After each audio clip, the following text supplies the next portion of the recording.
kita berdoa bersama-sama. Inilah kerinduan kami, bahwa setiap kesetiaan yang kami kerjakan sampai pada garis akhir akan ada upah mahkota kemuliaan yang Tuhan janjikan dalam kehidupan kami. Terima kasih Tuhan untuk kesempatan pagi hari ini, kami boleh menikmati persekutuan dengan Tuhan. Kami boleh meresponi undangan Tuhan untuk beribadah baik secara onsite maupun secara online. Tuhan, kami berdoa agar jemaat Tuhan dalam situasi kondisi yang seperti ini tetap membuka diri untuk datang kepada Tuhan, merendahkan diri dan menikmati persekutuan, menikmati keindahan dalam berelasi dengan Tuhan. Kami mau belajar seperti Maria untuk duduk diam di bawah kaki Tuhan. Kiranya baik persekutuan melalui pujian, melalui firman dan persekutuan dengan tubuh dan darah Tuhan membawa kami hidup dalam anugerah Tuhan. Terima kasih Tuhan, berbicaralah kepada kami dan berkati kami. Di dalam nama Tuhan Yesus kami berdoa. Amin. Puji Tuhan, saudara. Shalom. Mendem suaranya ya, saudara. Baik, tema kita pagi hari ini adalah melintas batas. Saya ingin mengajak saudara membaca dari Efesus pasal yang kedua ayat 11 sampai 22. Tapi saya ingin mengajak saudara membaca ayat 19 sampai ayat yang ke-22 saja. Selebihnya saudara bisa baca di rumah ya. Amin. Aminnya kurang semangat. Baik ya, ayat 19 mengatakan demikian. Demikianlah kamu bukan lagi orang asing dan pendatang, melainkan kawan sewarga dari orang-orang kudus dan anggota-anggota keluarga Allah, yang dibangun di atas dasar para rasul dan para nabi, dengan Kristus Yesus sebagai batu penjuru. Di dalam Dia tumbuh seluruh bangunan rapi tersusun menjadi bait Allah yang kudus di dalam Tuhan. Di dalam Dia kamu juga turut dibangunkan menjadi tempat kediaman Allah di dalam Roh. Nah, saudara, sebetulnya bangsa Yahudi adalah bangsa yang eksklusif sebetulnya. Kenapa eksklusif? Karena walaupun termasuk salah satu dari agama Samawi, ya, termasuk Islam, Kristen, Katolik itu agama Samawi, tetapi Yahudi berbeda, saudara, dengan agama-agama Samawi lainnya. Yahudi bukanlah agama yang misioner atau agama yang menginginkan pengikutnya banyak. Oleh karena itu mereka hanya ingin yang mengikuti agama Yahudi ya orang Yahudi saja. Itulah yang terjadi. Mereka tidak ingin agar banyak orang memeluk agama Yahudi. Oleh karena itu hampir tidak pernah kita mendengar orang Yahudi menyebarkan agamanya. Mereka berdakwah kepada orang lain atau bangsa lain supaya mereka menjadi Yahudi. Tidak demikian. Saudara, namun demikian kekristenan itu tidak dapat dipisahkan dengan bangsa pilihan Tuhan ini. Kekristenan tidak bisa dipisahkan dengan bangsa Yahudi. Mungkin sebagian kita menganggap bahwa hubungan kekristenan dengan Yahudi itu dengan orang percaya merupakan hubungan yang terbangun secara rohani saja.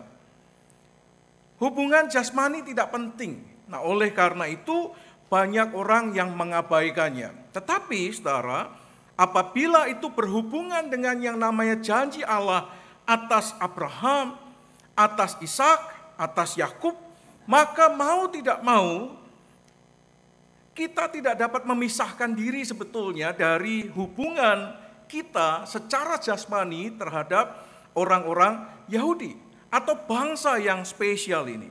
Kalau saudara membaca Alkitab, maka Alkitab mengatakan kepada kita bahwa zaman dahulu apabila orang ingin mendapatkan bagian dari janji Allah yang diturunkan atas Abraham, atas Ishak, atas Yakub, maka mau tidak mau mereka harus menjadi bagian dari bangsa Yahudi. Mereka harus menjadi bagian dari orang Ibrani. Bagaimana mereka menjadi orang Yahudi? Bagaimana mereka punya status kehidupan sebagai orang Ibrani? Bagaimana caranya mereka menjadi orang Yahudi? Bagaimana caranya mereka menjadi orang Ibrani? Nah, saudara, satu-satunya cara agar orang dapat menjadi orang Yahudi atau menjadi bagian dari orang Ibrani, maka mereka harus mengikuti yang namanya proselit atau baptisan orang Yahudi. Apa itu proselit, saudara? Proselit adalah orang-orang yang mengambil keputusan untuk berganti agama atau hijrah, memutuskan untuk menganut agama Yahudi. Dengan sebuah keputusan, mereka tidak lagi mengikuti agamanya yang lama, tapi sungguh-sungguh mengikuti agama Yahudi. Dibuktikan dengan apa, saudara? Dibuktikan dengan menyunatkan diri jika dia seorang laki-laki. Nah, itulah baptisan Yahudi. Bukan hanya mengakui agama Yahudi, tetapi juga menyediakan diri mereka untuk disunat secara jasmani. Nah, kalau kita melihat dari akar katanya, maka proselit itu berasal dari kata proselutos, yang terdiri dari dua suku kata. Yang pertama pros, menuju, yang kedua exomai, masuk ke dalam. Jadi proselit berarti orang yang masuk ke dalam menjadi bagian dari orang Yahudi. Masuk ke dalam kehidupan sebagai orang Ibrani. Nah, saudara, sebagai orang asing yang mengambil keputusan untuk tinggal di antara orang Yahudi, sebagai orang asing yang mengambil keputusan untuk tinggal sebagai orang Ibrani dan mengikuti adat istiadat Yahudi dengan segala peraturan yang ketat di dalamnya, mereka meninggalkan keyakinan lamanya, meninggalkan agamanya, meninggalkan statusnya atas bangsa yang sebelumnya, dan masuk menjadi warga Yahudi. Sehingga mereka menjadi orang Yahudi dan masuk menerima agama Yahudi. Saudara, hanya itulah orang asing memiliki kewargaan sebagai warga Israel. Hanya melalui itulah orang asing berhak mendapatkan janji Allah sebagai keturunan Abraham oleh karena proselit.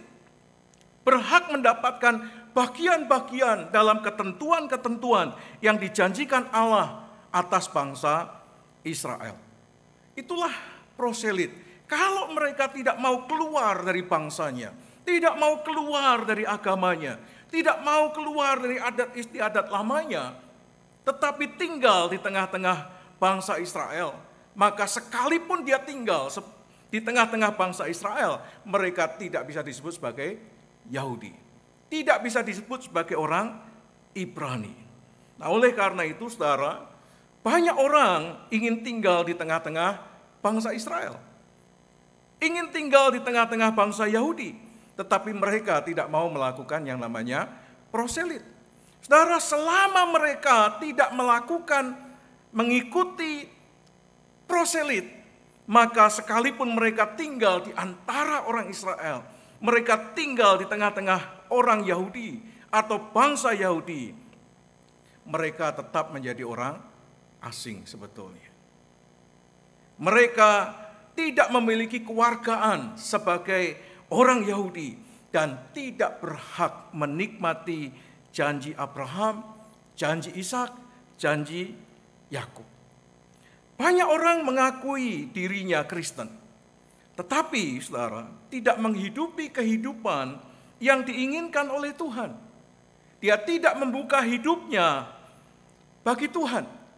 Dia tidak mau dipimpin oleh Roh Kudus.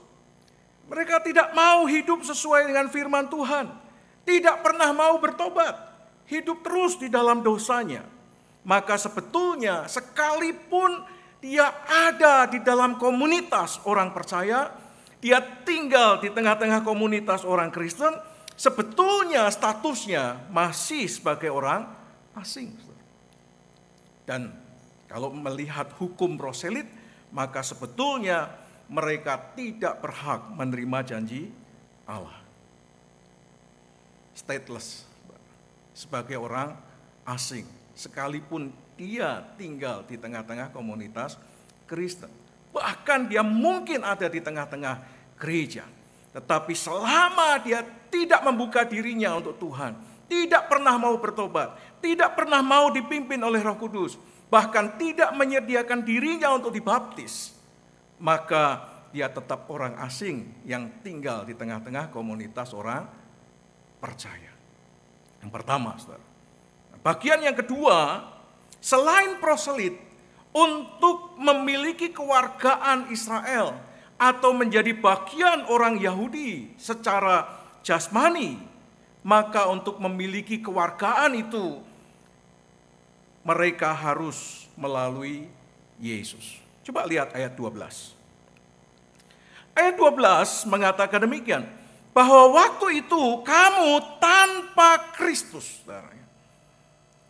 Sebelum percaya Yesus, waktu itu kamu tanpa Kristus, tidak termasuk kewargaan Israel, dan tidak mendapat bagian dalam ketentuan-ketentuan yang dijanjikan, tanpa pengharapan dan tanpa Allah di dalam dunia.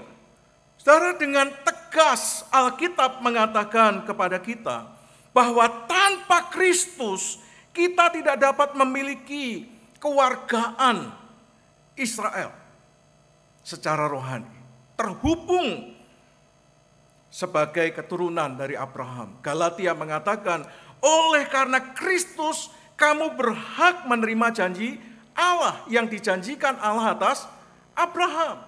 Jadi melalui Kristus kita menjadi bagian dari keturunan Abraham secara rohani. Dan Alkitab mengatakan tidak mendapat bagian dari janji Allah. Tanpa Kristus tidak akan mendapat bagian dari janji Allah. Kalau saudara membaca Kejadian pasal 12 ayat 1, 2, 3, maka saudara menemukan ada janji Allah yang dijanjikan kepada Abraham. Dan janji itu turun-temurun. Saya sedikit menyimpang, saudara. Allah mengatakan kepada Abraham, kalau ada orang yang memberkati kamu, maka orang itu akan diberkati. Betul ya, saudara. Nah, karena kita ini punya konsep ingin diberkati, maka selalu kita mengatakan begini, aku ini keturunan Abraham loh. Kalau kamu memberkati aku, kamu pasti diberkati. Betul nggak, saudara? Pasti. Jadi kalau orang memberkati aku nih, keturunan Abraham, saudara, aku ya, saudara, turunan Abraham. Ya, sama ya, aku keturunan Abraham. Jadi kalau ada orang yang memberkati aku, dia pasti diberkati. Konsep ini betul atau salah, saudara? Betul. Tetapi seringkali kita hanya berhenti di situ. Kalau saya sebagai keturunan Abraham memberkati keturunan Abraham yang lain, diberkati nggak, saudara? Double sebetulnya. Kenapa?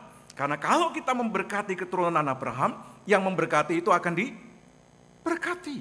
Oleh karena itu Alkitab mengatakan, apa yang kau ukurkan kepada orang lain akan ditambahkan kepadamu. Jadi jangan berhenti sebagai orang yang hanya mau terima berkat, saudara. Tetapi orang yang mau memberkati keturunan Abraham yang lain. Karena Alkitab mengatakan, sudah menjadi keturunan Abraham diberkati, betul? Kalau kita memberkati keturunan Abraham yang lain, diberkati. Diberkati karena firman Tuhan mengatakan demikian.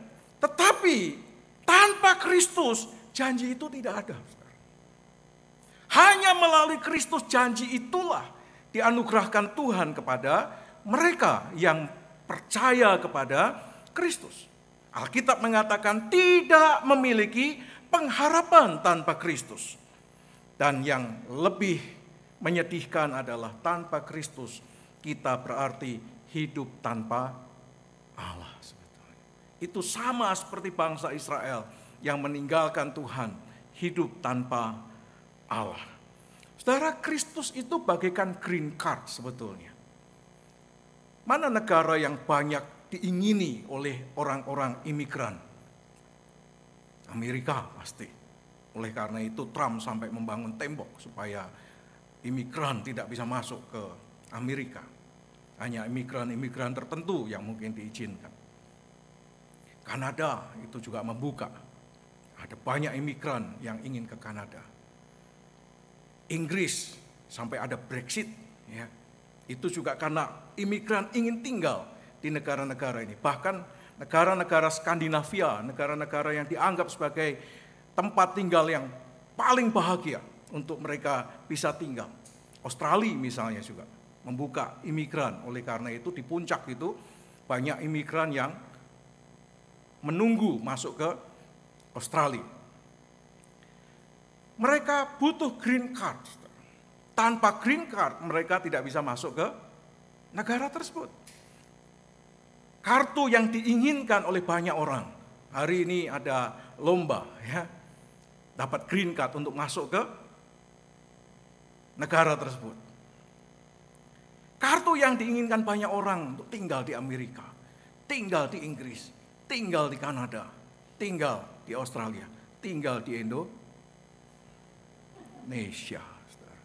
Banyak orang tinggal di Indonesia, senang. Saudara senang tinggal di Indonesia? Ya, saya senang jadi orang Indonesia.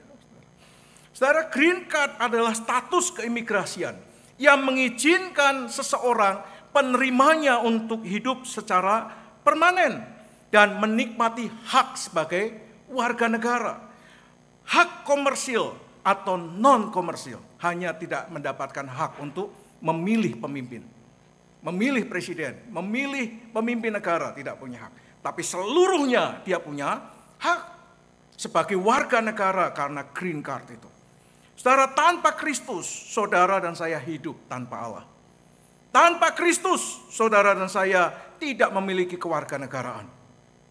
Apalagi kewarganegaraan kerajaan sorga, saudara. Keberanian untuk membuka hati bagi Tuhan Yesus Kristus. Keberanian untuk menyediakan diri untuk dibaptis. Keberanian untuk menyangkal diri dan memikul salib setiap hari. Membuat saudara dan saya memiliki status baru. Sebagai anak-anak Allah. Sebagai warga kerajaan sorga. Sebagai ahli waris kerajaan sorga. Sebagai murid Kristus. Apabila saudara dan saya tidak melakukan apa yang disebutkan di atas melalui Kristus, maka stateless. Saudara boleh tinggal di negara itu, tetapi ilegal. Itu sama seperti orang yang masuk dalam pesta, tidak menggunakan pakaian pesta, konangan. Saudara. Dia stateless, maka dia tidak boleh tinggal di negara itu. Karena hanya melalui jalan itulah kita bisa masuk kepada Bapa di sorga. Sehingga kita bukan lagi orang asing dalam kerajaan Allah. Kita adalah bagian dari kerajaan Allah. Tetapi harus keluar, saudara. Kalau temanya melintas batas, saudara harus keluar melampaui batas tersebut. Selama saudara tidak berani keluar dari batas zona nyaman saudara, saudara akan hidup tanpa janji, tanpa Allah, tanpa pengharapan. Karena hanya melalui Kristus kita mendapatkan bagian itu. Yang terakhir, saudara, ini karena harus cepat, saudara. Saya belajar dari Mardigu tuh kalau ngomongnya cepat. Setiap orang percaya, saudara, tidak berhenti hanya menjadi bagian dari kawan sewarga dan anggota dalam kerajaan Allah. Tidak berhenti hanya sampai menikmati janji Allah. Saudara, kalau saudara hanya berhenti sampai di situ, ya enak. Tetapi saudara tidak menikmati kemuliaan di dalamnya. Saudara harus masuk lebih dalam, lebih jauh daripada itu. Bagaimana mereka yang telah menjadi bagian dalam kerajaan Allah itu bertumbuh. Tidak hanya menjadi warga, tetapi bertumbuh, saudara. Turut membangun tempat kediaman Allah di dalam roh. Saudara, di dalam dunia misi ada seorang tokoh misi yang sangat terkenal. Mungkin saudara baru mendengar namanya. Namanya adalah Leonard Dober, nggak pakai men. Leonard Dober namanya. Nah, Leonard Dober ini ketika dia berdoa, dia berkata kepada Tuhan bahwa Allah memanggil dirinya untuk menjangkau para budak. Dan Tuhan tunjukkan di dalam hatinya orang-orang yang tinggal di Virgin Island. Mana itu Virgin Islands? Itu kepulauan di Britania Raya, di Inggris. Di sana ada banyak budak, saudara. Nah, dia terpanggil untuk pergi ke Virgin Islands itu. Dia berencana untuk menjangkau para budak ini. Lalu kemudian dia, bagaimana caranya sampai ke Virgin Islands? Salah satu cara yang dia pikirkan adalah menjual dirinya supaya bisa menjadi budak di Virgin Islands. Untuk menceritakan kasih Tuhan kepada mereka. Saudara, ketika dia memikirkan bahwa dirinya akan menjadi seorang budak, maka dia membayangkan apa yang terjadi kalau dia jadi seorang budak. Dia membayangkan pukulan, dia membayangkan cambuk, dia membayangkan cemooh, bentakan, amarah, dan sebagainya. Dia membayangkan perlakuan yang buruk yang diperlakukan oleh seorang budak, kepada seorang budak. Tetapi untuk menguatkan dirinya, dia berkata begini, tapi Kristus telah mati di atas kayu salib demi diriku. Tidak ada harga yang terlalu tinggi untuk melayani Tuhan, katanya. Dan dia merasa sebetulnya penganiayaan terbesar itu bukan ketika dia jadi budak. Tetapi penganiayaan terbesar itu terjadi oleh orang Kristen sendiri, saudara. Oleh orang-orang percaya sendiri yang ada di sekitarnya. Karena orang-orang Kristen itu mempertanyakan panggilannya. Melayani para budak. Bahkan mereka mentertawakan. Sebagai orang yang bodoh kamu. Gila kamu. Bagaimana mungkin demi Injil kamu rela menjual diri untuk menjadi budak di Virgin Islands yang sangat mengerikan itu. Saudara, tantangan bukan dari luar tetapi dari dalam. Tetapi Leonard Dober tidak menyerah. Tahun 1730 betul-betul dia menjual dirinya. Dan dia menjadi seorang budak di Virgin Islands, di Kepulauan Britania Raya itu. Dia menyerahkan hidupnya menjadi seorang budak, tinggal di tengah-tengah budak. Melintas batas, masuk menjadi bagian kehidupan dari para budak itu. Saudara tahu bahwa dalam kurun waktu 3 tahun, pelayanan Leonard Dober ini sudah menjangkau lebih dari 13.000 petobat baru. 3 tahun. 13.000 jiwa baru percaya kepada Tuhan Yesus. Leonard Dober adalah seorang yang memilih menjadi budak agar dapat memenangkan para budak bagi Yesus. Dia bersedia melakukan semua yang harus dilakukan.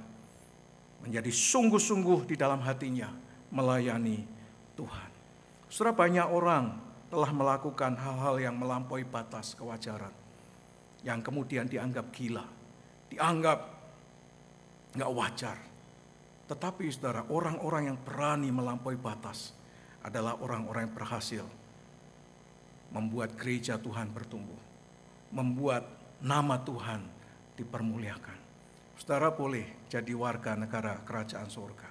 Tapi kalau saudara berdiam diri, tidak keluar sebagai orang-orang yang mau diutus bagi kemuliaan nama Tuhan, saudara hanya jadi warga negara biasa.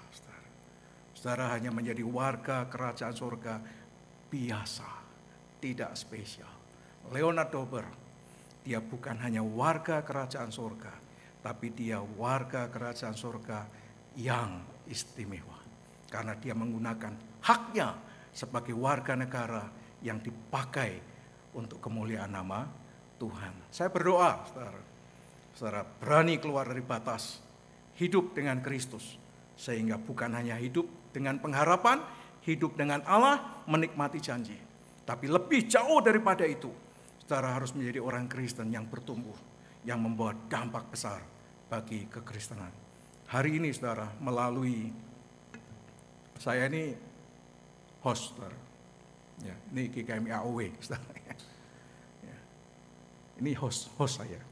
Jadi saya khotbah sambil host. Saudara harus jadi ambasador, saudara. Coba kalau Kenari ini punya ambasador. Setiap saudara jadi ambasador bagi GKMI Kenari. Terpancar kemana-mana, bukan? Ini kesempatan gereja bertumbuh sebetulnya. Dengan situasi kondisi yang seperti ini.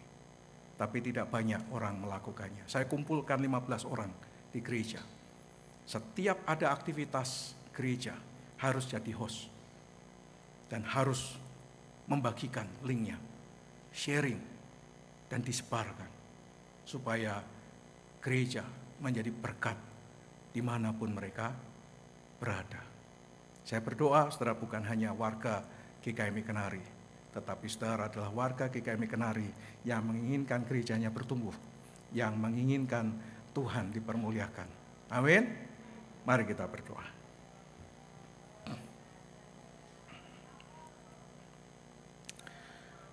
Tuhan, kami bersyukur untuk pagi hari ini.